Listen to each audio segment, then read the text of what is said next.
Луми и загадка древнего дуба. Однажды, поздним вечером, когда над древним лесом поднималась луна, Луми сидела возле своей норки и любовалась, как светлячки танцуют между ветвями. Но вдруг ее взгляд упал на великий дуб, самое старое дерево в лесу. На его ветвях появились светящиеся линии, похожие на узоры. Они мягко переливались, словно шептали что-то ветру. «Это не просто трещины», — прошептала Луми. «Это послание», — сказал внезапно Торг, подходя к ней. «Старый дуб пробуждается. Он всегда молчит, но если говорит, значит, лесу что-то угрожает». Утром странные линии исчезли. Но как только Луми встала на мягкий мох у подножия дуба, под ее лапками вспыхнул свет, слабый, но теплый. Он побежал по корням, оставляя светящийся след, будто зовя ее куда-то. «Куда он ведет?» — сказала Луми. Ее голос дрожал от волнения. «Не знаю, но я пойду с тобой», — сказал бельчонок Реми, спрыгивая с ветки. «Даже если это ловушка, ты не одна». «Вдруг это ловушка?» — пробурчал Торг. «Но раз ты уже решила, то без нас не обойдешься». И они отправились в путь. Светящийся след вел глубже в лес, туда, где деревья росли плотнее. Воздух был тише, а свет мягче. Они пересекли овраги, прошли под корнями и через туманные поляны. Наконец свет привел их к огромному провалу в земле, усыпанному сухими листьями. Под ними скрывался вход, корневая арка, ведущая вглубь.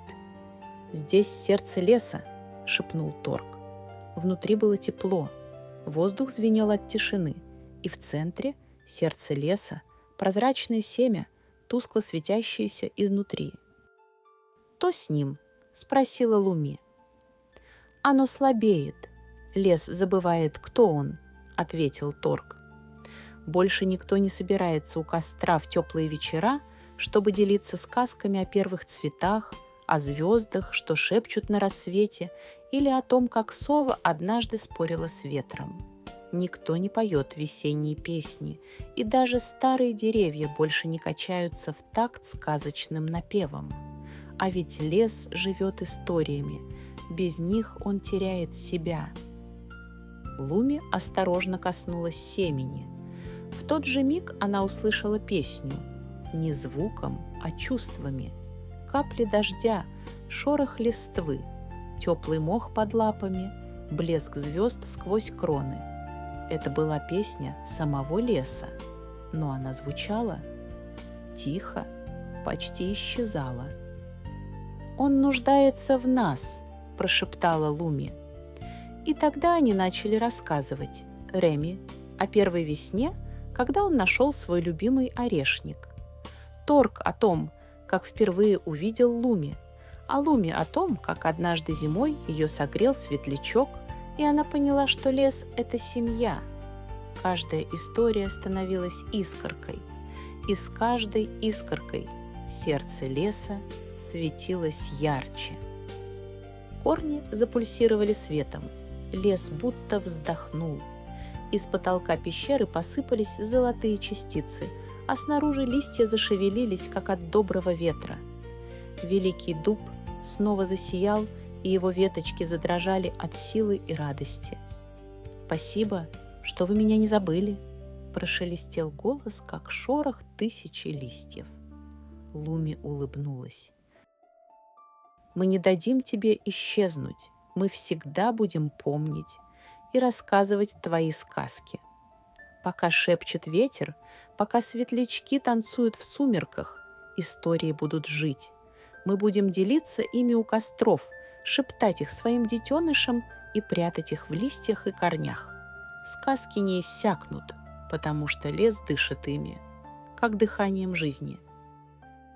Великий дуб тихо зашелестел ветвями, и его голос прозвучал глубоко и мягко, как шепот земли. «Теперь я знаю, я не забыт. Пока вы рассказываете сказки, Я жив, а значит, лес помнит себя. В ту ночь звезды сияли особенно ярко, и даже луна казалась ближе.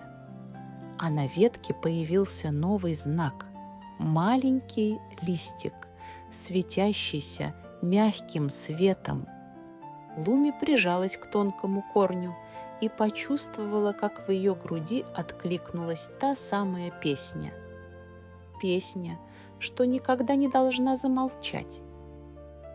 Подпишись, чтобы не пропустить следующие истории.